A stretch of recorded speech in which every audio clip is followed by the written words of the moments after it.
Hi guys! Welcome back sa aking YouTube channel. I'm Jalji Padulina. Hello guys! Kumusta kayo? Pasensya na kung medyo natagalan tayong hindi nakapag-upload sa kadahilan ng palagi tayong may pasok, lagi tayong busy. Pero kahit na ganun pa man ay sinisikap pa rin natin na makagawa ng mga video upang makapag-share sa inyo.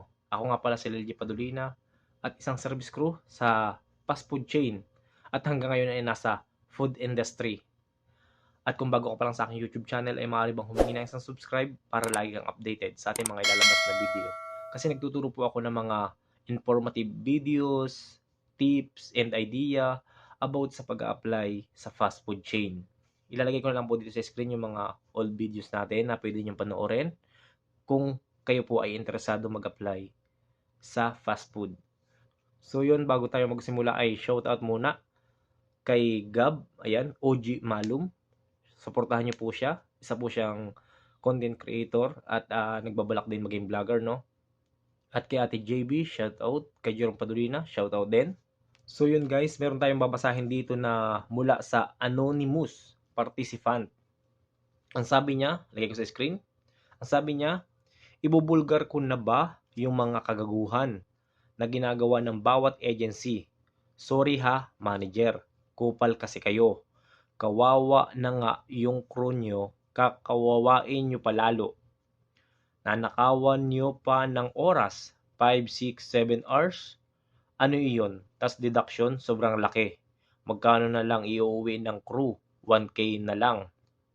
Nagtatrabaho ng 15 days, tas 1K lang mauuwi para sa pamilya. So ito guys yung sinasabi ko sa inyo na worth it pa ba na magtrabaho sa isang fast food like Jollibee or another fast food na mababa ang oras, no?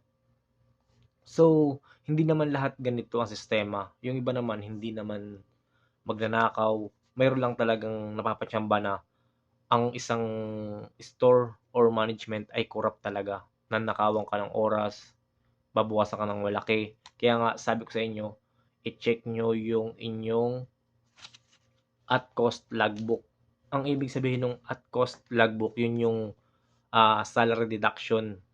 Kasi baka mamaya kayo niyan, sinusulat din yung pangalan niyo kahit hindi naman kayo yung nagte-take out or kumukuha ng Jolly Meal, Jolly Chicken, mga Chicken Joy, ayan. Kasi mayroong kasing iba na kapwa crewmates or TL or kaya manager na kunwari ganito, kumuha kayo ng isang palabok pan or kaya Jolly pan, Jolly Spaghetti pan, eh magkano yun? Tapos ipapangalan sa inyo. So, sa inyo kakaltasin yun. Yun yung tinatawag na at cost. Kaya itong isang crew natin is nagre-rebelde kasi nga gawa ng kaunti na lang yung naiuwi niya sa kanyang pamilya. Kaya nga yung sinasabi ko sa inyo kung worth it pa ba magtrabaho sa fast food. Kasi ang totoo talaga niyan is hindi talaga po malaki ang sinasahod or kinikita dito sa loob ng fast food. Lalo-lalo na po kapag ang isang fast food ay nagtitipid sa man-hour. Example, wala masyadong tao. Pag early outin ka, alam niyo yung early out, yung pag-uwiin kayo ng maaga. So, ang mangyayari, mababawasan yung inyong sahod or mababawasan yung kinikita. Hindi siya magiging minimum. Mababa na nga yung minimum, babawasan pa ng oras. So, ganun yung mangyayari. Tapos may mga kanya-kanya pang salary reduction, meron kanya-kanyang charge. Ayan, minsan macha-charge tayo dahil marami tayong masyadong niluto, yung mga niluto natin nalalaps. Minsan ganun talaga yung nangyayari. Kaya napakahirap. Kaya ang payo ko sa mga service crew, hindi masama pong magtrabaho sa mga fast food. Hindi masama ang maging service crew. Pero dapat ay limitado. Huwag po tayong magpakatagal or magpakababad sa pagiging service crew. 1 year, 2 years experience, pwede na po iyan. Pwede na tayong mag-resign kasi sa loob ng 1 taon or 2 taon nyo sa pagiging fast food chain is marami na po kayong natutunan at baka buong station is naikot nyo na. Na-memorize nyo na lahat. At pwede nyo na yon dalhin yung inyong experience sa panibagong trabaho. Katulad ng mga fine dining, Pwede kayong mag-apply sa cruise ship, pwede kayong mag-apply sa abroad. Yan po ay napakalaking bagay na hindi masama ang magtrabaho sa fast food, tiis-tiis lang. Pero kapag ikaw ay may pamilya na, dun lang nagiging gipit na gipit kasi hindi talaga sapat ang kinikita. Magkano lang ang kita ng isang service crew? Katulad ko, 7 years ako sa service crew. Magkano lang kinikita ng isang service ko sa loob ng 15 days? May kaltas pa yun, mga SS Pag-ibig PhilHealth. May charge pa yun minsan. So, ang maiuwi lang ay nasa 5,000, 6,000, isang cut-off. Magbabayad pa ng bahay. Magbabayad ng tubig, kuryente. Lalo na kung nangupahan tayo sa Maynila. So, wala po talagang mangyayari or wala po talagang matitira sa atin.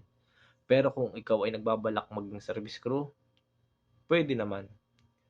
Kaya nga po tayo naggumagawa ng mga video for experience lang talaga. Huwag po kayo magpakababa dyan kasi hindi naman tayo aasenso dyan. Kung may plano kayong umasenso sa buhay, may plano kayong magbago yung buhay nyo, or may plano kayong umangat pa,